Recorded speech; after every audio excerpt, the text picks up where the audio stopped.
Saudara, 82% pendapatan negara diambil dari pajak, berarti negara nggak sehat.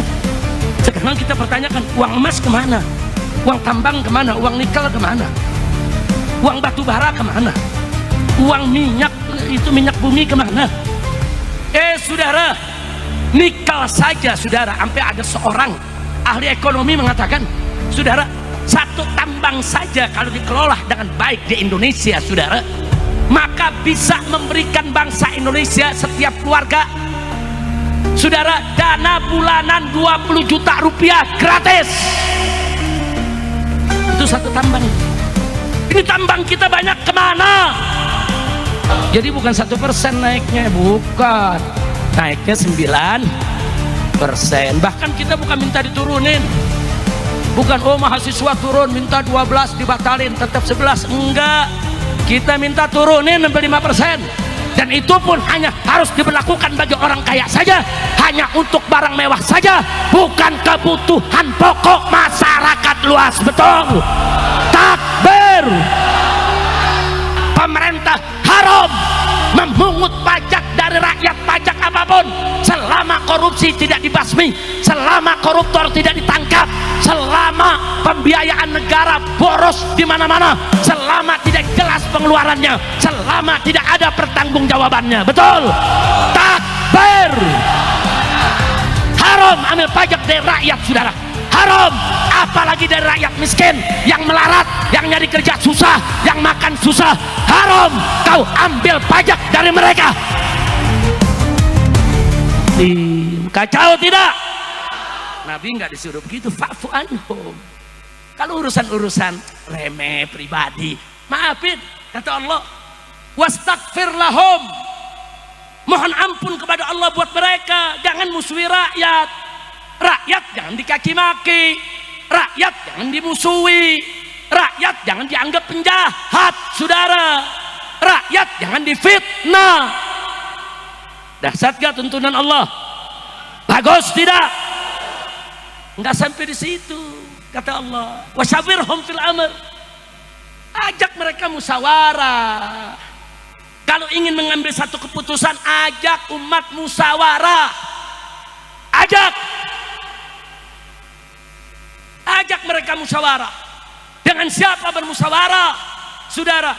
Umat bisa menyampaikan soal pajak rame sampai sekarang nggak selesai. Ada urusan apa dengan pajak saudara? Saudara, 82% APBN negara Indonesia itu didapat dari pajak. Kok bisa 82%? Gila betul. Kan kita punya tambang.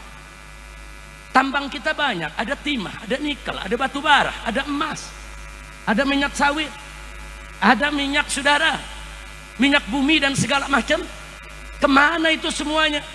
Kok sampai 82% hasil cekek rakyat dari pajak untuk membiayai negara 82%? Itu berarti negara kita tidak sehat.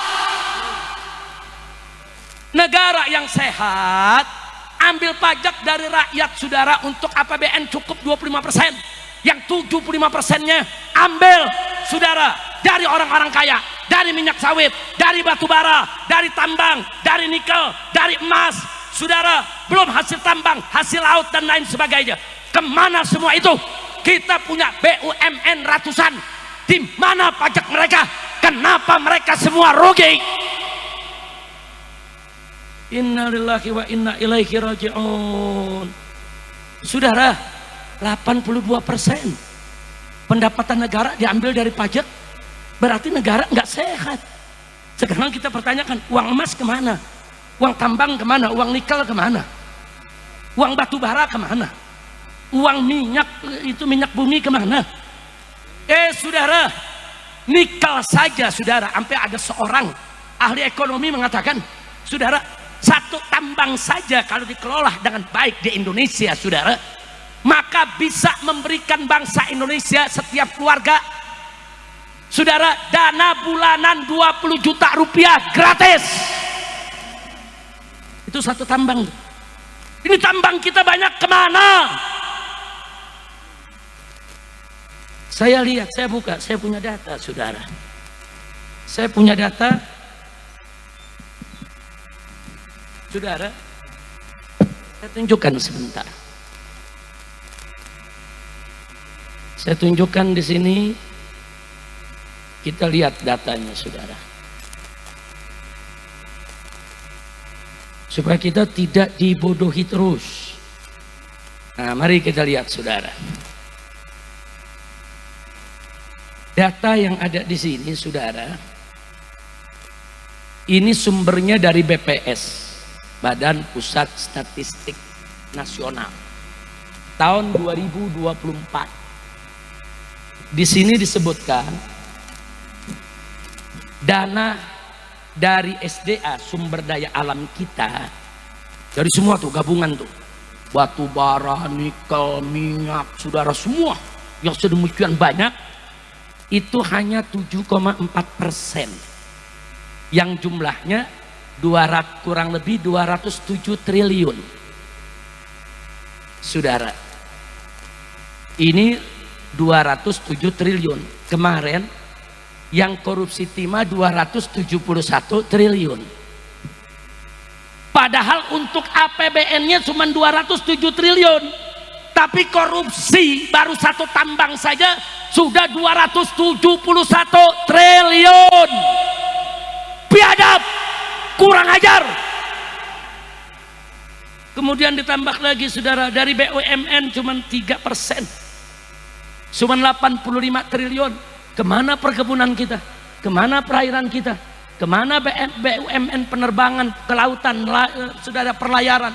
Kemana itu duit semua?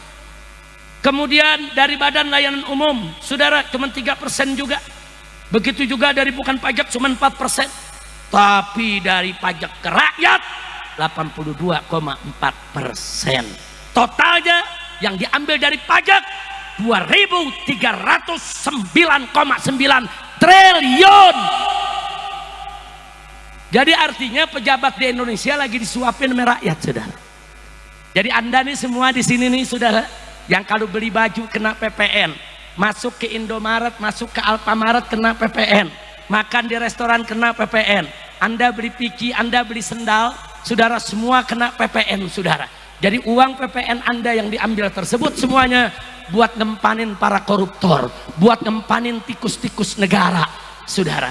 Jadi artinya, saudara, artinya di Indonesia ini saat ini sedang terjadi orang-orang kaya hasil korupsi sedang disuapi oleh rakyat miskin, saudara. Biadab tidak? Biadab tidak? Ini baru satu korupsi nih 271 triliun. Tahu 271 triliun, saudara? Saya kasih gambaran aja, 271 triliun. Yang kemarin hukumannya cuma 6,5 tahun penjara. Saya mau tanya nih, kita dapat, saudara, 270 triliun, kita di penjara 6 tahun, mau gak? Mau gak? Kita masuk penjara rame-rame. Gila, 271 triliun. Maling ayam di penjara 1 tahun. Maling buah semangka di kebun di penjara 1 tahun. Ada nenek-nenek di Jawa Timur nyolong kayu 3 batang 1 tahun. Giliran 271 triliun 6 tahun setengah. Yeay, kacau tidak? Kacau tidak? Habib Hanif ngomong baik-baik saja. Ditanya, bagaimana kabar Abah Habib Rizik? Baik-baik saja. 1 tahun penjara. Saya sakit berobat 2 tahun di penjara. Kacau tidak? Cuman saya ditanya, Habib kondisi bagaimana? Saya kasih kabar, alhamdulillah saya bikhair, alhamdulillah. 2 tahun penjara. Kacau tidak? 271 triliun 6,5 tahun. Yeay. Kacau tidak? Kacau tidak? Saya tanya, ridho atau tidak? Ridho atau tidak? Biarkan atau lawan? Takbir. Cuman sebelum melawan, hitung-hitungan dulu nih, 271 triliun itu berapa tuh? Mau tahu gak? Mau tahu? 271 triliun. Andai kata kita makan sehari, anggap nih orang puncak kaya semua nih, sehari makannya 1 miliar. Satu hari makannya cukup gak 1 miliar sehari? Cukup? Cukup? Emang kaya lu pada. Udah satu hari makan 1 miliar, setahun berapa miliar? 365 miliar. Udah ada 1 triliun? Belum saudara. Makan 3 tahun baru 1 triliun. Nah sekarang bagaimana kalau 271 triliun? Coba 271 triliun saudara, kalau kita makan sehari 1 miliar, setahun 365 miliar, maka 271 triliun saudara, kita bisa makan 742 tahun. Nah, lu baru tahu tuh gedenya tuh. Ayo saya tanya, kecil apa gede? Kecil apa gede?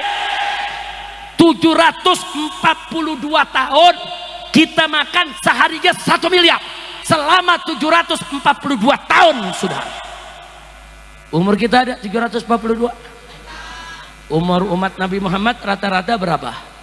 63 tahun. Betul? Betul. Jadi sekarang tinggal dikali aja. 742 tahun dibagi 63 tahun, 11 keturunan gak habis. 11 keturunan gak habis. Di penjara cuma 6 tahun. Kacau tidak? Panitia juga mau di penjara semua, asal dibagi. Dibagi 271 triliun, rame-rame juga dibagi masih mau. Kacau tidak? Saya tanya, 271 triliun itu kecil atau besar? Kecil atau besar? Itu bisa dibawa makan satu hari 1 miliar selama 742 tahun. Sebesar ini tidak pantas hanya dihukum 6,5 tahun. Alasan hakim apa? Enggak, dia masih punya anak, dia punya istri. Gue punya bini, gue juga punya anak, nggak perlu penjara. Betul. Habib Hanif punya istri, punya anak, penjara. Kacau tidak? Kenapa waktu sidang Habib Hanif nggak mengatakan karena Habib Hanif punya istri, karena punya anak masih bayi, Habib Hanif dibebaskan? Begitu dong. Giliran yang 271 triliun menimbang karena ada istrinya dan ada anaknya, maka diringankan hukumnya. Iya, ini dia hakim gelo. Udah pegal dah. Ini kalau udah ceramah begini kesel, dok-dokan aja ya antum. Kacau tidak? Ayo saya tanya semua, kacau tidak? Kacau tidak? Nah jadi saudara, kalau korupsi seperti ini, saya tanya, merusak negara tidak? Merusak negara tidak? Koruptor dilindungi. Ada lagi nih berita yang terakhir, KPK mengumumkan bahwa CSR daripada Bank Indonesia diselewengkan. Lu tahu CSR gak? Nggak tahu lu? Nggak tahu? Gue nyesel ceramah di sini. Ya berarti kan gue mesti terjemahin tuh. CSR, CSR. C-nya itu corporate, S-nya sosial, R-nya responsibility. Responsibility. Artinya apa saudara? Artinya responsibility saudara, ini merupakan tanggung jawab sosial.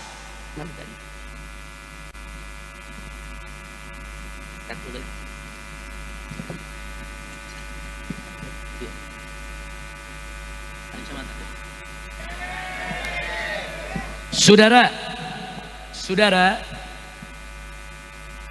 Jadi supaya kita tahu bahwa CSR itu adalah tanggung jawab sosial suatu perusahaan. Contoh, ada pabrik gula, dia keluarkan dana sosial cuma-cuma gratis untuk rakyat. Rakyat yang mana? Rakyat yang ada timbal baliknya dengan pabriknya. Dia punya pabrik gula, CSR-nya diberikan ke petani tebu. Itu namanya CSR. Paham? Atau pabrik kecap, saudara. Nah, yang berhubungan dengan pabrik kecap apa? Kacang kedelai. Maka dia keluarkan CSR, bantuan dana untuk para petani kacang kedelai. Sehingga para petani di samping dapat gaji atau dapat untung dari penjualan yang dia jual ke pabrik, dia juga dapat dana bantuan supaya dia makin aktif kerjanya, supaya makin bagus, supaya ada timbal balik ke pabrik kecapnya. Jelas tidak? Jelas tidak? Atau saudara, kalau dia pabrik di satu tempat, jalanan rusak karena truk-truk dia lewat situ, saudara, masyarakat terganggu, dia keluarkan CSR-nya untuk membenahi jalan. Berapa jalan? 6 km hancur, biayai, hot mix semuanya, supaya masyarakat setempat tidak terganggu.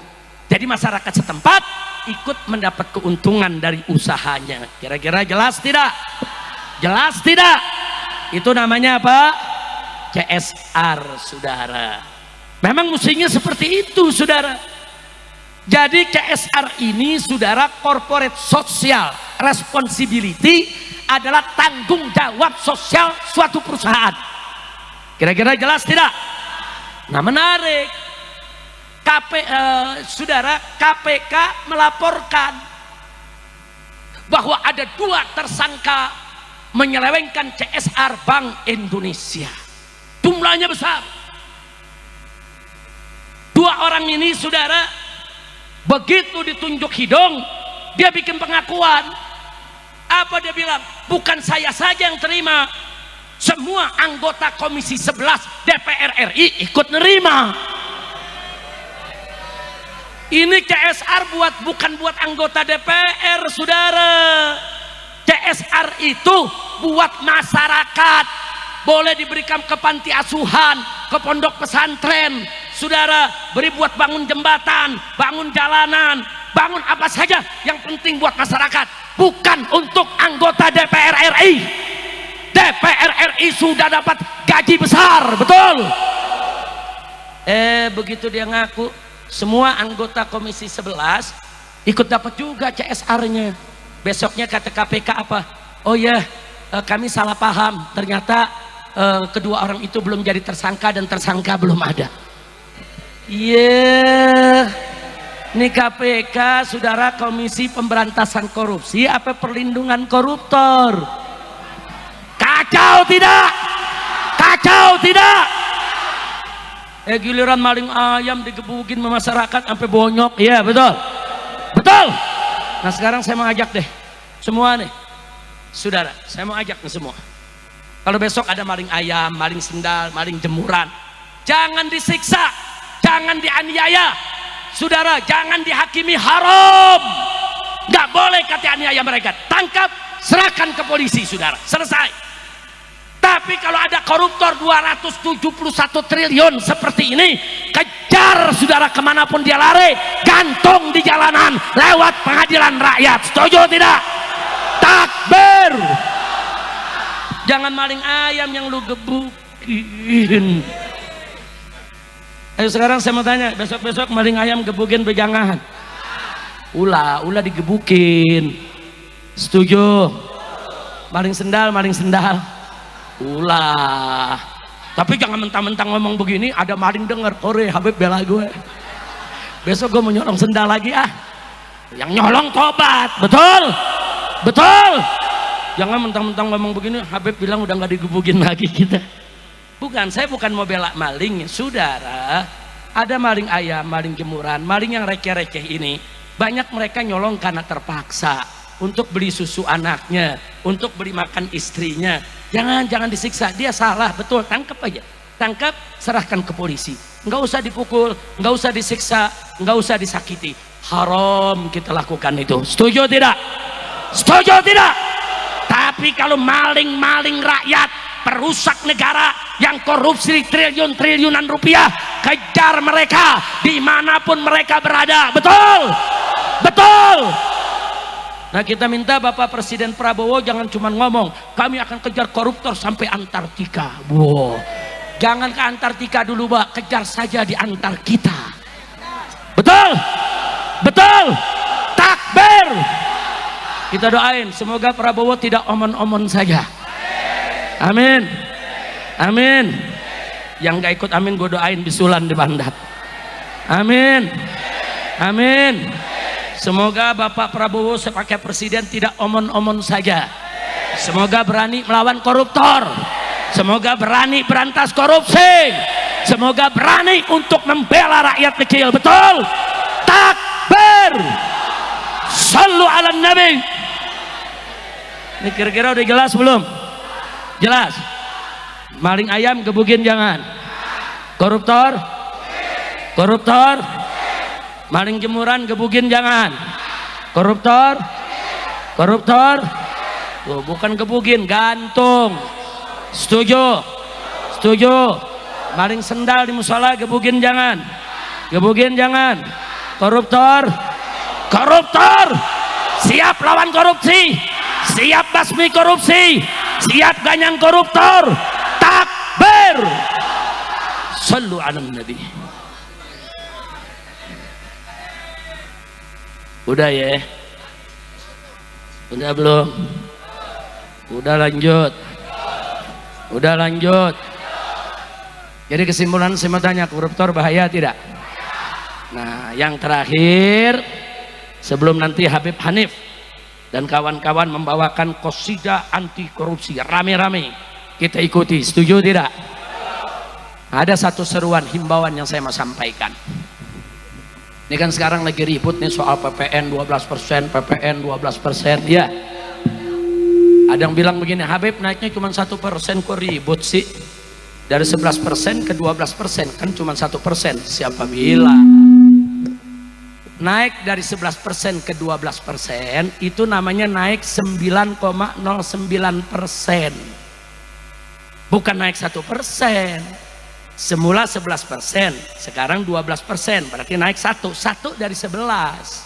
1 dari 11 itu, saudara, kalau dikasihkan prosentase itu 9% lebih. Jadi kenaikan pajaknya itu 9%. Jangankan rakyat kecil, orang kaya aja teriak. Nah, ini kita minta PPN 12% ini bukan hanya dibatalkan kembali 11%, tapi turunkan jadi 5 atau 6% saja. Betul? Takbir. Kan kita lagi musyawarah nih, ini musyawarah rakyat nih, ini musyawarah bukan nih? Saya mau tanya, setuju gak? Setuju gak? Mana nih panitia rekam nih, masyarakat di sini setuju semua, rekam nih ribuan setuju. Besok rekamannya kita bawa ke DPR, besok rekamannya kita kirim ke istana. Betul? Berdasarkan hasil musyawarah puncak berzikir yang dihadiri oleh puluhan ribu umat Islam, yang terdiri dari habaib dan para kiai, para ajangan, para ulama, para santri, begitu juga kaum bapak, kaum ibu, para pemuda, para pemudi, sudah disepakati bahwa PPN harus diturunkan menjadi 5% saja. Itu pun hanya diberlakukan kepada orang kaya saja, yang miskin nggak wajib bayar pajak. Setuju? Setuju? Takbir. Keputusan diambil. Tuh, enak kan musyawarah? Musyawarah. Habib Hanif langsung ketuk botol. Kira-kira paham nggak? Bukan, jangan nanti kalau saya sampaikan Habib Rizik maunya sendiri. Nggak ada rakyat bicara begitu, nggak ada kiai yang begitu. Gunjukin filmnya, ditonton, betul? Lu masih nggak percaya? Yang bledok sih ya. Dia belum tahu kalau orang Jawa Barat marah, betul? Hah? Nah, kira-kira jelas gak? Setuju? Jadi bukan 1% naiknya, bukan. Naiknya 9%. Bahkan kita bukan minta diturunin. Bukan oh mahasiswa turun minta 12 dibatalin tetap 11, enggak. Kita minta turunin sampai 5%. Dan itu pun hanya harus diberlakukan bagi orang kaya saja, hanya untuk barang mewah saja, bukan kebutuhan pokok masyarakat luas. Betul? Takbir. Sampai di sini jelas? Jelas. Makanya saya berani katakan di sini, hei orang miskin, hei orang melarat, tidak usah bayar pajak, karena pemerintah haram mengambil pajak dari orang-orang miskin dan melarat. Saudara, Allah mewajibkan zakat hanya kepada orang kaya. Saudara, itu pun cuma 2,5%. Ini saudara baru mimpin negara mau bikin pajak 12% untuk semua orang, yang kaya yang miskin semua kena. Nggak boleh. Makanya sebagai oleh-oleh terakhir saya mau tutup, sebelum kita baca qasidah, saya mau baca riwayat sejarah dulu. Boleh tidak? Boleh tidak? Dengarkan baik-baik ini sejarah saudara. Dulu ada seorang sultan di zaman Al-Imam An-Nawawi radhiyallahu taala anhu. Ini Imam Nawawi ada desa Nawa di dekat kota Damaskus saudara, di Syria, namanya desa Nawa. Nah kemudian rakyat satu negeri saudara sangat cinta dan sangat hormat kepada Imam Nawawi karena ilmunya luas, akhlaknya mulia, tawadu, bela rakyat. Singkat cerita, sang sultan ingin mengambil pajak dari rakyat. Diundanglah para ulama satu negeri. Begitu diundang itu ulama semua, kecuali Imam Nawawi yang gak diundang saudara. Karena Imam Nawawi ini pakaiannya saudara banyak bekas jahitan sendiri. Beliau tuh kalau robek dijahit sendiri, robek dijahit sendiri. Selama masih bisa dipakai, dipakai. Sehingga kelihatannya kayak lompang camping tapi banyak jahitan saudara. Dan miskin hidupnya. Dia nggak diundang ke istana.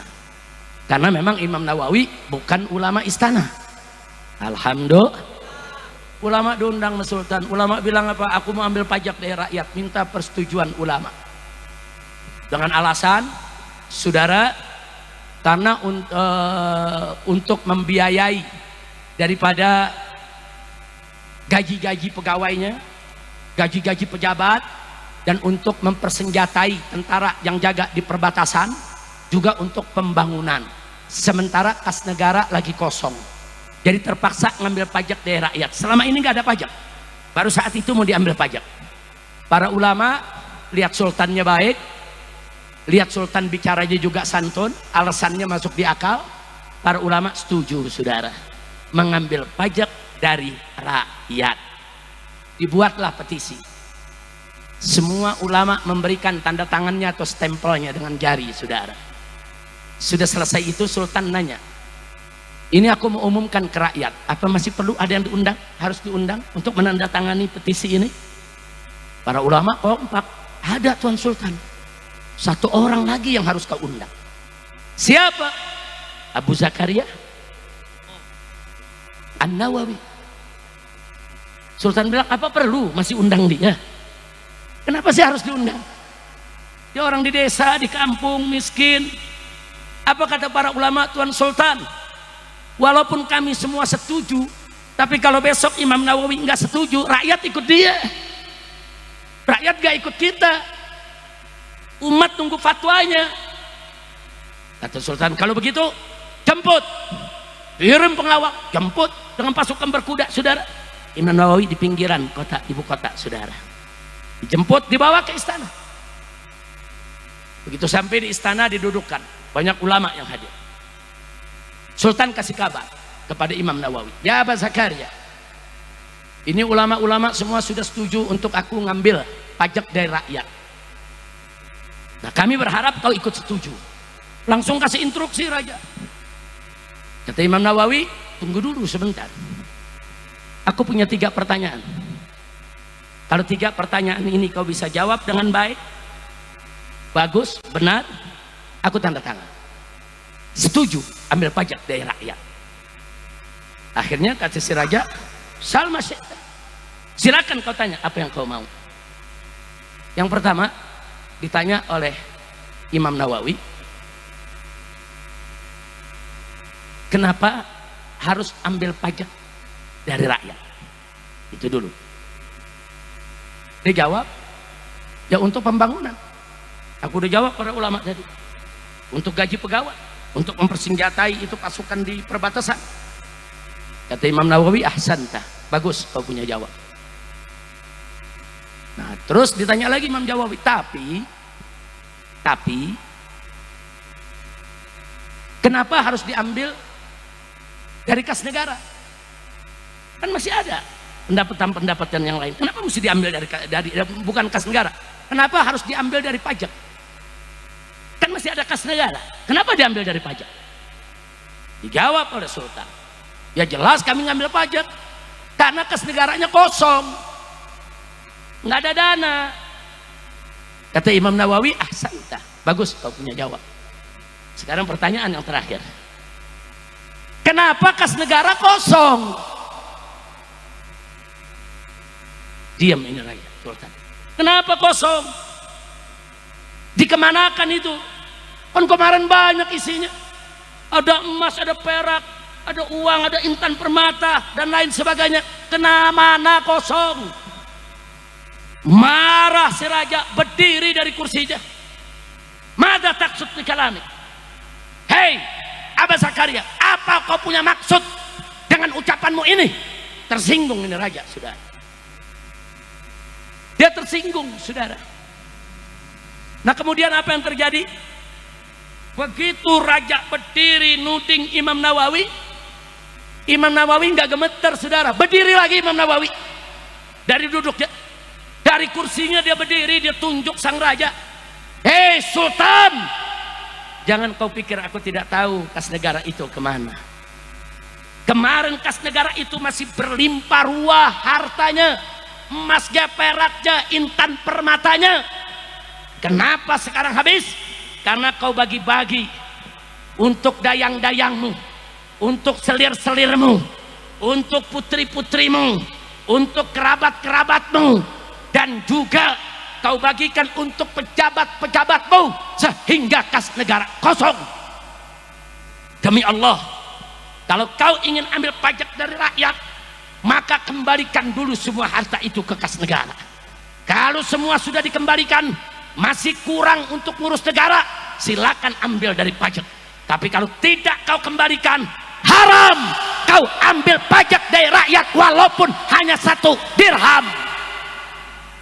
Subhanallah. Saya tanya, Imam Nawawi sebagai ulama berani tidak? Tegas tidak? Tegas tidak? Adil tidak? Takbir. Kata Imam Nawawi, tunggu dulu, itu kas negara dikorupsi. Kalau bahasa sekarang dikorupsi, saudara. Setelah kosong kau ambil pajak dari rakyat, enak betul. Makanya Imam Nawawi mengatakan haram kau pungut pajak dari rakyat selama kau hasil korupsi tadi tidak dikembalikan ke kas negara. Nah, sekarang saya tanya, kira-kira fatwa Imam Nawawi zaman ini bisa dipakai gak? Jawab semua, bisa dipakai gak? Bisa dipakai gak? Pemerintah haram memungut pajak dari rakyat, pajak apapun, selama korupsi tidak dibasmi, selama koruptor tidak ditangkap, selama pembiayaan negara boros di mana-mana, selama tidak jelas pengeluarannya, selama tidak ada pertanggungjawabannya. Betul? Takbir. Haram ambil pajak dari rakyat, saudara. Haram, apalagi dari rakyat miskin yang melarat, yang nyari kerja susah, yang makan susah. Haram kau ambil pajak dari mereka. Kira-kira jelas gak? Paham? Setuju? Hasil musyawarah memutuskan. Ayo, ini kiai-kiai saya tanya, setuju gak kiai dengan fatwanya Imam Nawawi? Wah, ini kiai-kiai Syafi'iyah semua nih. Syafi'iyah, Asy'ariyah, Ahlus Sunnah wal Jamaah. Siapa yang gak kenal Imam Nawawi, saudara? Siapa yang gak kenal Imam Nawawi, saudara? Nah, jadi saya nggak mengatakan rakyat haram bayar pajak, enggak. Saya katakan pemerintah haram pungut pajak dari rakyat kecil. Haram pungut pajak dari rakyat yang miskin. Haram pungut pajak selama apa? Selama korupsi tidak dibasmi, selama koruptor tidak ditangkap, selama rampok-rampok negara dilindungi. Betul? Betul? Setuju tidak? Setuju tidak? Takbir. Mau ini dijadikan keputusan musyawarah kita? Betul?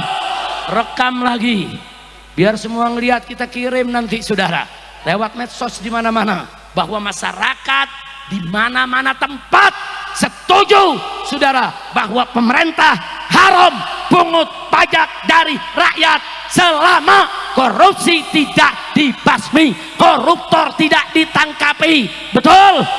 Betul? Selama ada pemborosan di mana-mana, selama laporan keuangan tidak jelas. Betul? Takbir. Ketok betul lagi Hani. Alhamdulillah. Udah segitu aja ya. Ini ceramah perdana saya nih, diri-diri lagi. Udah 3 bulan gak ceramah begini saudara. Gitu. Tapi di sini kita lihat panitianya galak-galak. Nah, makanya saya bisa datang akhirnya. Udah gitu ada, waduh si bule datang. Duduk depan sini. Tal. Takbir. Oh, ini dia nih. Takbir.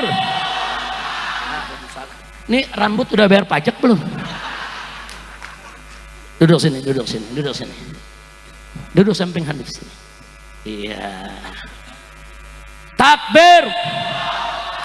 Saya tanya saudara, kalau kas negaranya dikelola dengan baik, koruptor ditangkap, korupsi dibasmi, kemudian tidak terjadi pemborosan kas negara, semua ada pertanggungjawaban jelas, bagus tidak? Kalau sudah bagus begitu baru boleh. Kalau masih kurang ambil pajak dari rakyat. Kalau nggak kurang perlu ambil pajak dari rakyat, nggak perlu. Bahkan kalau perlu saudara kasih dana ke masyarakat. Itulah dulu yang disebut subsidi BBM, subsidi nelayan, subsidi perkebunan, subsidi pertanian. Dulu semua ada subsidi saudara. Pesantren dibantu, madrasah dibantu, majelis taklim dibantu saudara. Kenapa? Karena ada kelebihan surplus saudara. Nggak perlu pajak dari rakyat. Kalau tambang emas, nikel, batu bara saudara, semuanya dikelola dengan baik saudara, rakyat tidak perlu bayar pajak lagi ke negara. Kenapa? Satu tambang saja sudah cukup untuk menghidupi bangsa Indonesia. Takbir. Shallu ala nabi. Nah, kira-kira saya sampaikan jelas tidak? Paham? Habib Bahar, ini musyawarah akbar, ini musyawarah asyura kubro untuk memutuskan rakyat bayar pajak apa jangan. Nah, ternyata keputusannya tadi pemerintah haram ngambil pajak dari rakyat selama korupsi tidak dibasmi, selama koruptor tidak ditangkap, selama duit negara diborosi. Saudara jangan dong. Nah, kalau korupsinya udah dibasmi, koruptornya udah ditangkap, negara semua udah baik, pengelolaan keuangan, masih kurang buat pembangunan, silakan ambil pajak dari rakyat. Wajib kita rakyat bayar pajak. Jelas tidak? Jelas tidak? Jelas tidak? Saya mau tanya sekarang, jadi kalau korupsi masih banyak, koruptor tidak ditangkap, negara masih boros, saudara, apa boleh pemerintah ngambil pajak dari rakyat? Boleh tidak? Boleh tidak? Halal atau haram? Tapi kalau pengelolaan keuangan negara sudah bagus saudara, koruptor ditangkap, korupsi itu dibasmi, kemudian nggak sampai di situ, tidak ada pemborosan, semua pertanggungjawabannya benar, negara masih kurang. Kalau begitu rakyat wajib tidak bayar pajak? Siap bantu pemerintah, siap bayar pajak, betul. Tapi kalau hasil negara semua sudah bagus, dikelola baik, saya yakin rakyat nggak perlu bayar pajak lagi kepada pemerintah, karena negara ini akan kaya, bahkan negara akan bagi subsidi kemana-mana, insya. Nah, jadi negara bangkrut bukan karena subsidi, bukan karena korupsi, betul.